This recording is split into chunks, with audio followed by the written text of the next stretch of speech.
अस्सलाम वालेकुम। आज हमारा टॉपिक है वेक्टर्स एंड स्केलर्स। सबसे पहले हम डेफिनेशन देखेंगे वेक्टर्स की। वेक्टर्स क्या होते हैं? तो इसकी डेफिनेशन में क्या है? The physical quantity which is completely specified by magnitude and direction is called vector. कि ये वो क्वांटिटी है जिसमें हम मैग्नीट्यूड की बात करते हैं और साथ में डायरेक्शन की भी। एग्जाम्पल देखते हैं हम इसकी, जैसे वेलोसिटी, एक्सेलरेशन एंड फोर्स। अब वेलोसिटी में क्या है? डायरेक्शन भी होती है और मैग्नीट्यूड भी होती है। एक्सेलरेशन भी इन दो चीज़ों पे होता है, मैग्नीट्यूड भी, डायरेक्शन भी। फोर्स में भी हम डायरेक्शन की बात भी करते हैं और उसमें साथ में मैग्नीट्यूड की बात कर रहे होते हैं। और इसको हम रिप्रेजेंट करते हैं कैसे? या एरो लगाते हैं, जैसे ऊपर यहाँ में लगाया हुआ है, वेलोसिटी पे भी, एक्सेलरेशन पे भी और फोर्स पे भी। या हम इसको बोल्ड लेटर से लिखते हैं, जैसे यहाँ में लिखा हुआ है VANF। अक्सर बुक्स में भी अगर आपने नोट किया हो तो बोल्ड लेटर में से गहरा करके लिखा होता है, तो क्या शो करते हैं कि वेक्टर क्वांटिटी है।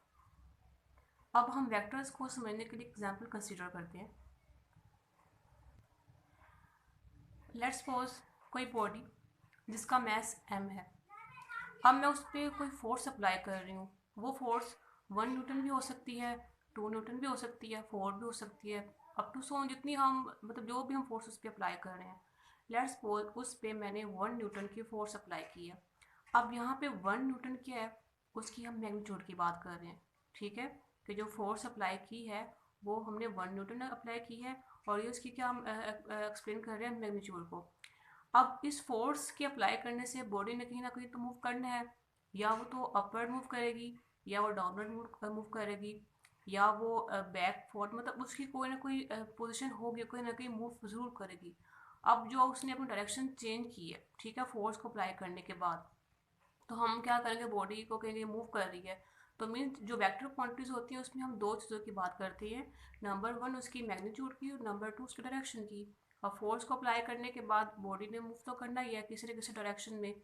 तो ये क्या हम इसको हम क्या बोलेंगे कि वेक्टर क्वांटिटी थी फोर्स, सही। अब साथ में हम दूसरी चीज़ को भी डिस्कस करते हैं, स्केलर्स को। स्केलर की डेफिनेशन तो देखें तो इसमें हम क्या देखते हैं कि जस्ट ओनली हम मैग्नीट्यूड की बात करते हैं, इसमें कोई डायरेक्शन नहीं होती। जैसा कि हम टेम्परेचर, मैस या लेंथ, अब टेम्परेचर को हम मेजर करते हैं तो हम इसमें डायरेक्शन की बात नहीं करते कि कितनी डायरेक्शन थी। हम इतना बताते हैं कि इतना टेम्परेचर था, 99 था, 100 था, 500 था, जो भी हम क्वांटिटी बताते हैं, ठीक है। तो इसमें कोई डायरेक्शन नहीं होती। मैस की बात करें तो उसमें भी कोई हम डायरेक्शन की बात नहीं करते। लेंथ भी है तो भी कोई डायरेक्शन नहीं होती।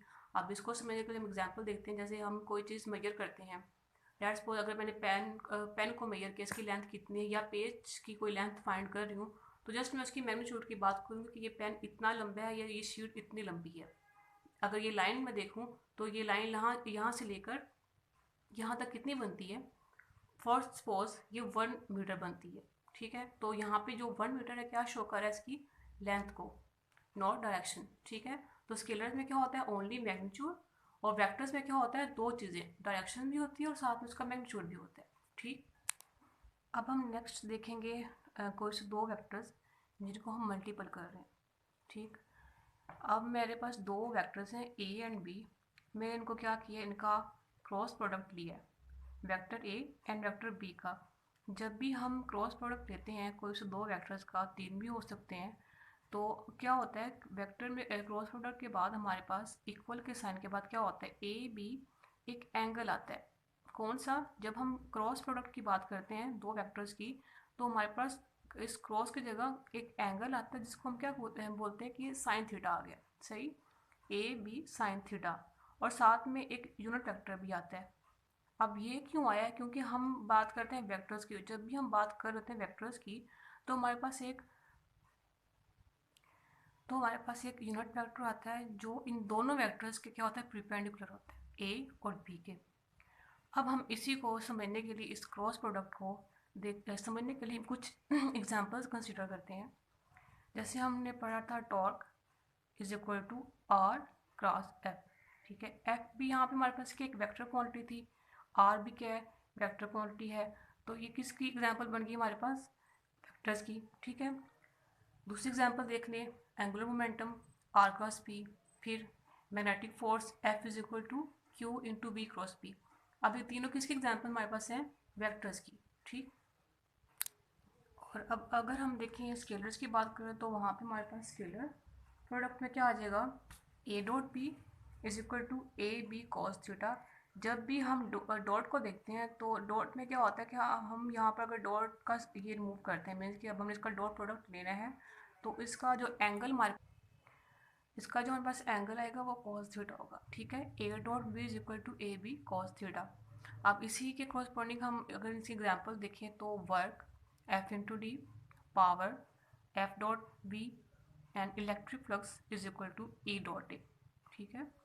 यहाँ तक अब ये एग्जांपल थी हमारे पास स्केलर प्रोडक्ट की, ठीक है।